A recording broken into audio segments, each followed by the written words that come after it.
બાળમિત્રો, આજની બોધ વાર્તા લોભી ખેડૂત। એક હતો ખેડૂત, તેની પાસે જાદુઈ મરઘી હતી। તે રોજ સવારે સોનાનું એક ઈંડું મૂકતી।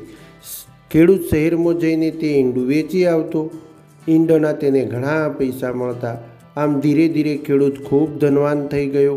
એક દિવસ ખેડૂતને વિચાર આવ્યો, મારે દરરોજ સોનાનું ઈંડું વેચવા માટે શહેરમાં જવું પડે છે।